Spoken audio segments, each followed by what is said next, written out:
Hello and welcome back to Classic Mini Restoration with me, Mini Tom.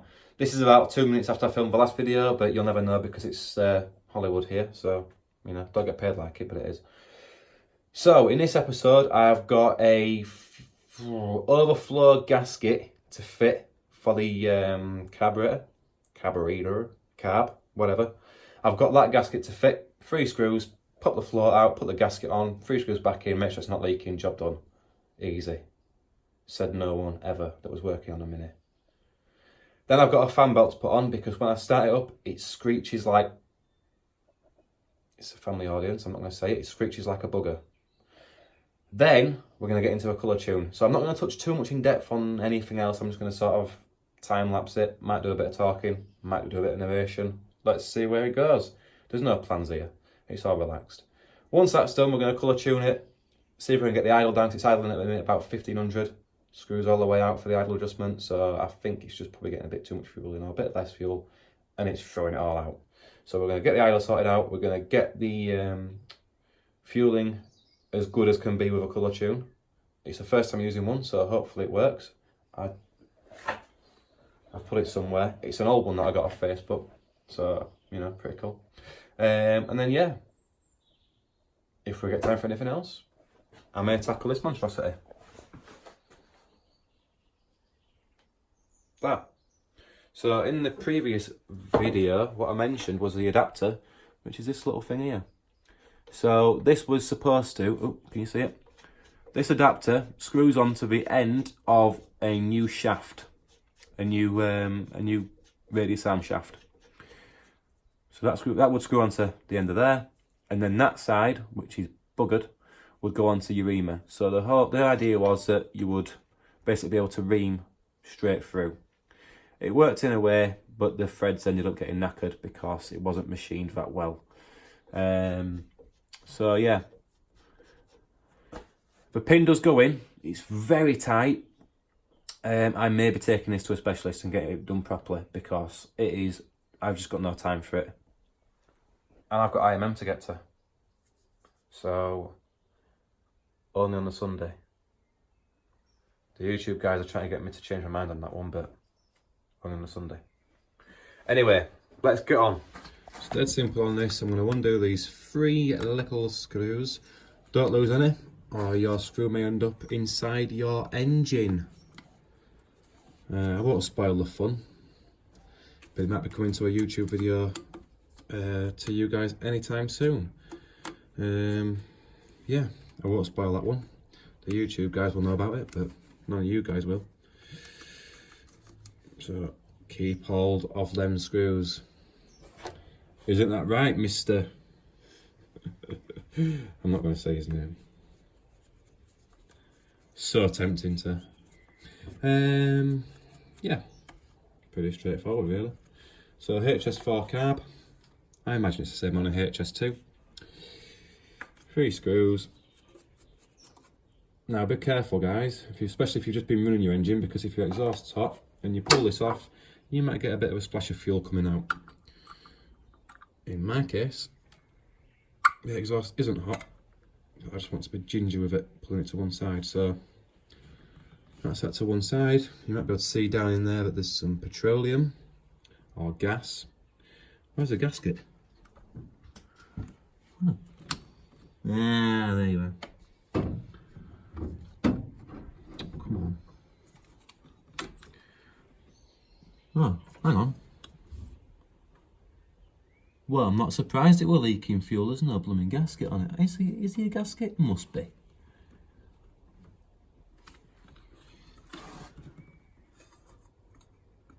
Okay. I think there used to be a gasket. Christ knows where it is now. That's definitely got no gasket on that. It looks like someone's used a bit of gasket sealant. Can you see that on the camera? No, you can't. There's a bit of sort of blue stuff on there. Anyway, there's definitely no gasket on it. The surfaces are fairly clean. So let's stick the new gasket on. How this car did not burst into flames, I do not know. Right, so you're going to stay there, and you're going to stay in that position while I pop this in. Oh no, you're not, you're going to twist, aren't you? Right. There. So make sure that your surfaces are clean, then not got any old gasket left on them. Make sure your surface is nice and clean. Nip up your screws.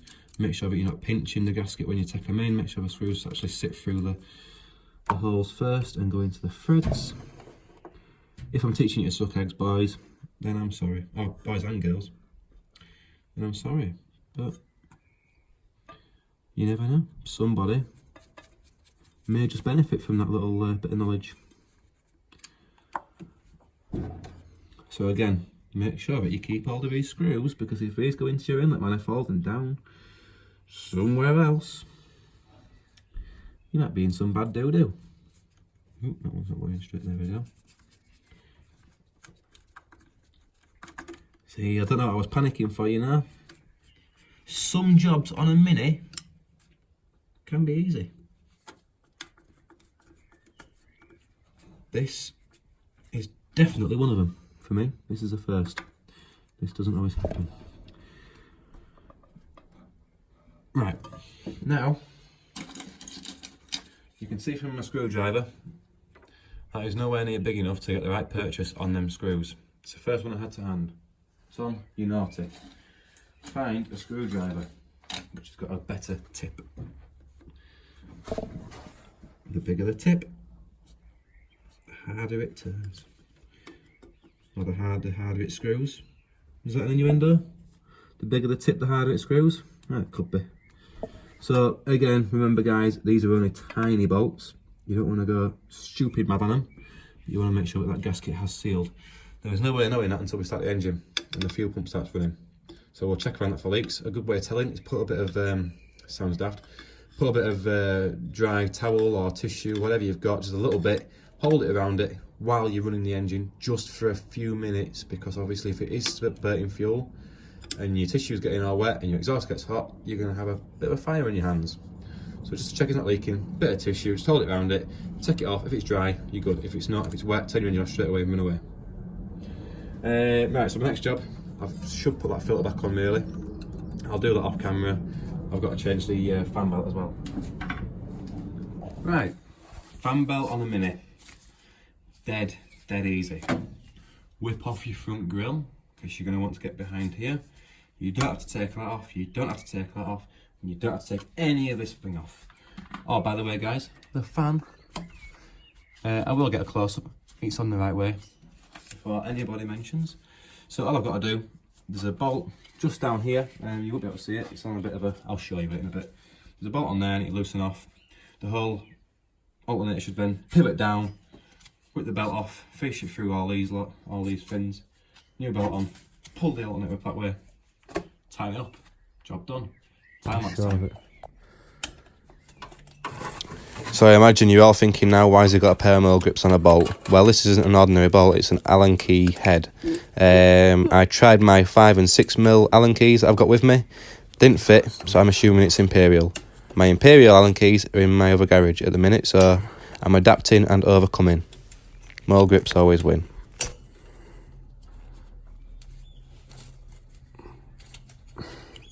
I said it was dead easy doing this, didn't I? You should know by now not to make these promises. Yeah. Click. Right. Hopefully this works. It shouldn't be too tight anyway. And thankfully it's not. There we go, look. Beautiful. Beautiful. No damage was done to that bolt. Probably should have been a bit looser. Anyway.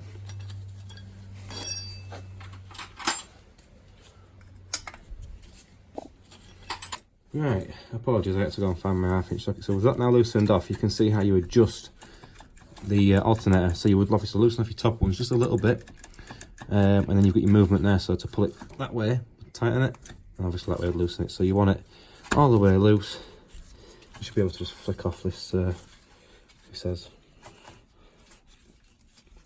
He says.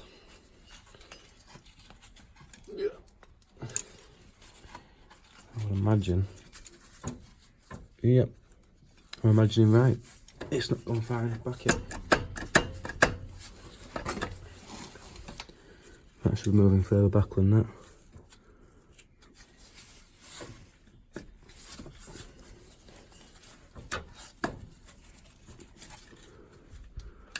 And that's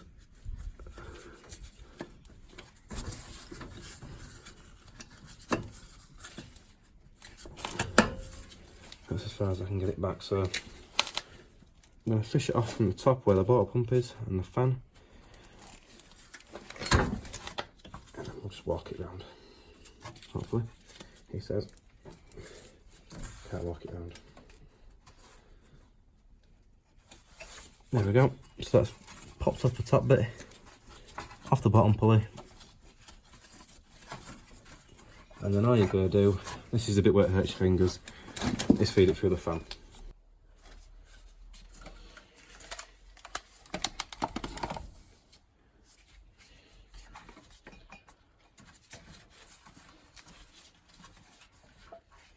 Just be careful you don't force any of these, you don't want to crack them, you don't want to damage the fins on your radiator either.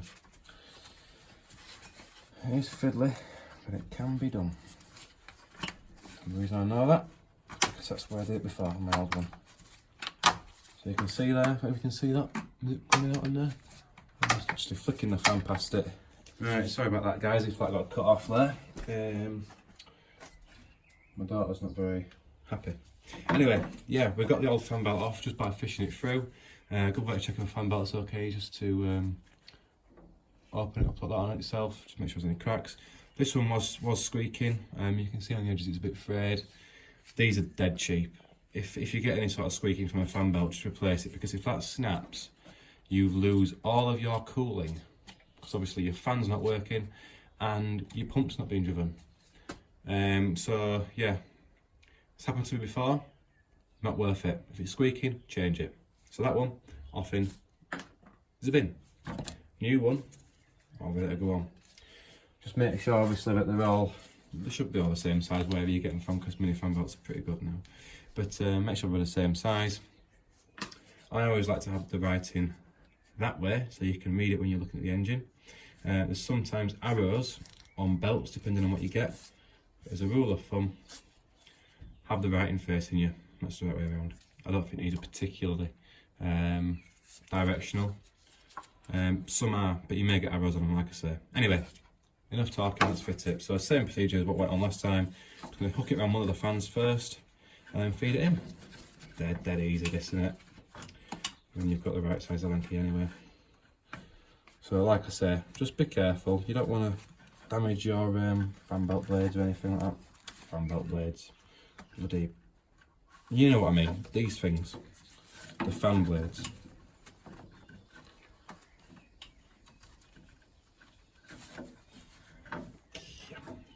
This is the hardest bit, is just getting the actual belt to go in.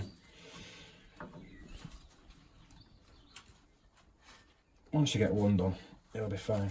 It's just getting that first one in.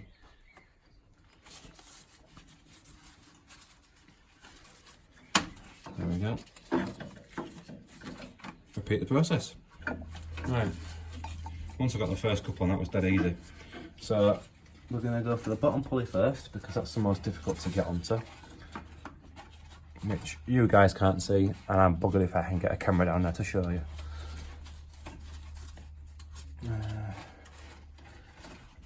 Let's just have a feel on it, make sure it's seated on that properly. Right, that's around the bottom pulley. Next one, we'll go for the alternator pulley. And this one, we're just going to have to kind of turn the engine a little bit at the same time as turning it on. So you're going to want to hold it on, just make sure you don't chop your fingers or anything, because that would be painful. And then you're just going to try and turn the engine by the bottom pulley. So I realised why I couldn't turn my engine round. I left it in gear. So literally just put a bit of tension on your belt, watch your fingers, make sure you stay on top of the belt. Bit of tension on it, you can turn your engine round. And that belt should then slip over, which it has now done. Yep, so just feel around, make sure that everything's located properly, which it is. Make sure you check it with a torch, because the last thing you want to do is for this to just whip off. Yep, that's perfect. I'll bring you back down here. So again, I can't reiterate enough, just make sure that all your belt, you know, if you're doing multiple belts on any car, whatever it is, but on this car there's only one, just make sure that your belt is centred on all of your pulleys, because if it's slightly off kilter, when you go to spin your engine over, it will come off and you'll be in the same situation, if not worse, because you may have damaged other things. So the way that you need to tension your belt now is you need to pull your alternator out from the bottom towards yourself. Now I will show that as in a second. And then on the longest part of the belt, you want between sort of 5 and 10 millimeters of upwards and downwards movement. So you can see me there, just pulling out the alternator, and I'm just checking there, the 5 and 10. So as you can see, it's still quite loose. So I'm just going to pull it out a bit more. It is worthwhile at this point as well, just making sure that your sort of your nuts on top of the alternator, the two nuts up there, are a bit tighter, just to help keep that tension there, as well as the one actually on the tensioning bar itself. If you are struggling, you can get a pry bar, screwdriver, spanner in between the gap between the top of the alternator and your block, and use that sort of pry bar to lever out the alternator. But don't go mad and put too much tension on the belt, because too much it will snap, and too little it will slip. You want it just right, and like I said, between sort of 5 and 10 millimeters of up and down movement in the longest part of the belt. Okay, so it's a new day. Basically I got the colourtune all hooked up, I'll show you that in a minute. I just thought it's getting a little bit too late now to be messing around trying to tune an engine up. So as it stands, it's currently, well, it's 8:30, so it is getting late as well. So that needs to be fairly quick. So I'll show you what I've done. So this is my colourtune set. Like I say, it's old school, but works. It's like new, it's got all the stuff. Even got some little cleaning fluid stuff. You get a scope so you can see down into an awkward place. You get a little brush to clean it out with. I don't know whether you got all that. I know you get that on the new ones. I don't think you get that, and I don't think you get that. But yeah, pretty cool. Anyway, so this is obviously the engine. Now I have got my bypass. So that's if you've got a pink wire with a white trace, I think, and the yellow wire. That's your 12 volt, your 12 and 9 volt ballasted system. So that's your ballast wire. The pink and white is your ballast wire, and your yellow and white is your 12 volt feed, which comes down to the starter motor solenoid just there. So when you're cranking, it takes the 12 volts from there up into your coil, and then when you stop cranking, you just get a normal 9 volt feed to your coil. Reason behind it is when your engine's running it up to temperature, you don't really need 12 volts going into it, so it was supposed to make the coils last longer. This is a 12 volt non-ballasted coil, and that goes, like I say, it's messy at the minute, but it goes basically up there onto your ignition fuse, which is there. Now all this will be getting sorted out. It'll be obviously splicing into that sort of loom there and tucking it all in, making it all neat. But like I say, I've got plans to drop the engine out still, so that'll all be getting changed. So just, yep, it looks messy, ignore it for now.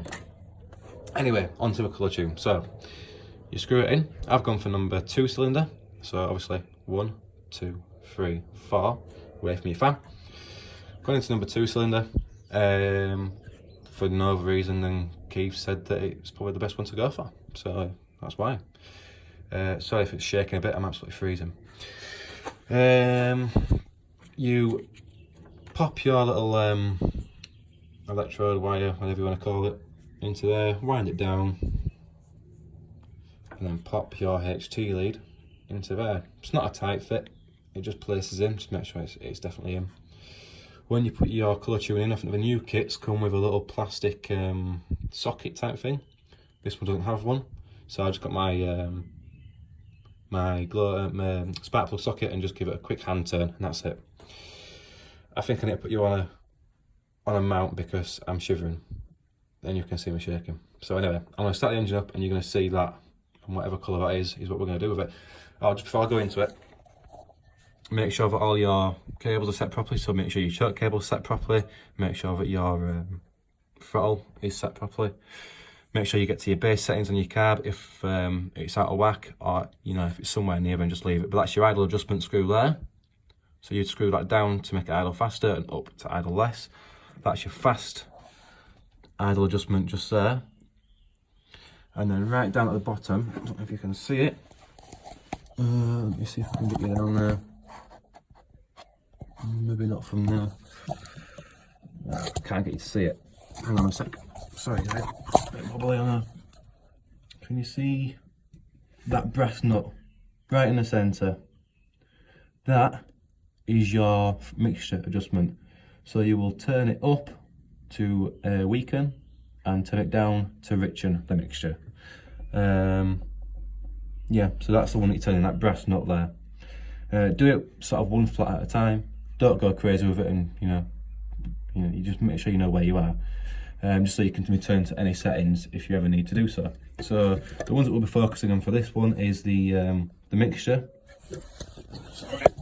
as well as the idle adjustment, which is just that little posi there. So I'll get the engine started, get you set up somewhere so you can see what's going on, and we'll tune it. Right, before I start the engine, some key points to make. If you're using the old points and condenser setup, make sure that your points are set correctly and gapped properly.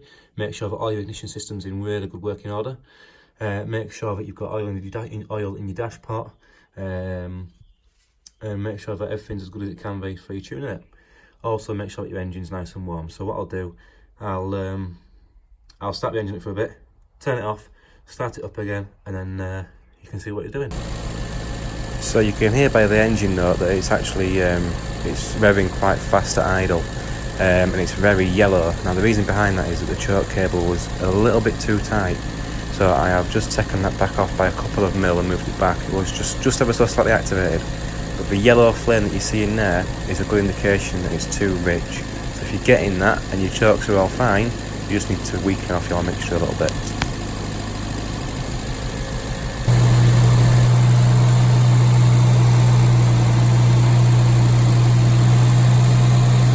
So as you can hear, again, it's still idling a bit too fast. So all I'm doing is I'm just taking a small screwdriver and just loosening off the idle adjustment just to bring that idle down a little bit.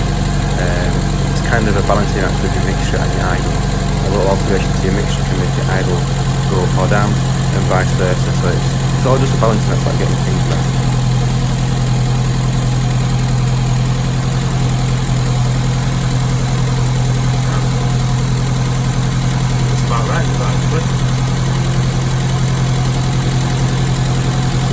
Quite a nice blue colour. If that was yellow, you would know that it's running really actually quite rich. But that's hard to see if it's white or.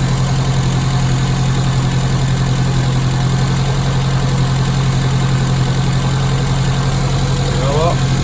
That looks perfect to me. I think I'm going to leave it like that. So idle, you want about 900 RPM.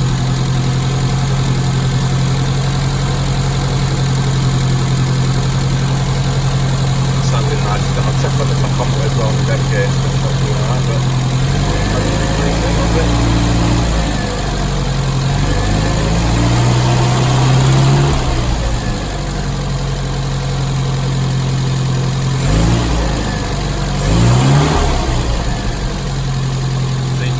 Goes yellow there when it comes down. When it goes yellow on the stick down, there's more fuel's been drawn in and it's slowing itself down. So that's actually really good. So if you had to adjust it, obviously if it's yellow, you would bring it up to the top of the carb. So you would turn it anti-clockwise up to it to bring the jet up, and that will weaken it. And to go down, if it's white, to go down, then you clockwise. I hope that makes sense. Right, well, I hope that the colourtune video and alternator fuel filler gasket, I mean they're not really too much, but I hope the colourtune video has been useful to you. I know I haven't really shown you much about it, but it's fairly simple. If it's yellow, you need to weaken your mixture. If it's white, you need to richen it. Your sweet spot is a nice electric blue. That's what you want, sort of a Bunsen blue. Now with your colourtune kit, you'll get obviously some instructions. I can tell the difference already in just setting the idle. I've done a bit of a tweak on the carb. That it's nice. It's, you know, that's how it should be. It revs a lot nicer than what it used to do, especially with the stage 1 kit on it as well. It's really making a difference to how it revs. I can't drive it yet because my radius arm's still here on the bench. So hopefully we'll get that done at some point soon. I may do a video on that, I don't know yet. It depends on how things go because I am still trying to get this car ready for IMM, which is in August, and you know, life is hectic. Sometimes it's easy not to film something. Anyway, I hope that's been of some use for you. Just remember, if you have got twin carbs, you will need to do separate, so you have to do like sort of 2 and 3 cylinder or 1 and 4 cylinder, because obviously the mixture settings will be different for each carb, and then carbs feed different ports. So just bear that one in mind. Twin carbs, you need to do obviously 2. Sometimes it's easy to buy 2 colourtunes and do them at the same time rather than swapping them out. But for a single carb, you only need to do 1 cylinder. That's about it. Oh, look at them. Beautiful, beautiful wheels. I don't know if the camera will pick up the powder coating finish. It does look a lot nicer. It looks really matte in there, but it does look a lot nicer. So, £1 an inch, 12 inches. Cost me 12 quid to get that powder coated. I cannot believe it. The finish is really good as well. So, yeah. Next step is to get some tyres put on them. These will be going on in a minute. They are, I think, 12 by 5s, so no cutting needed. But yeah, absolutely chuffed with them wheels. I couldn't have painted them myself for less money. Chuffed. Anyway, that's all I've got time for. Hope you liked it. Make sure you're subscribing, liking and sharing. And the next one. See you later.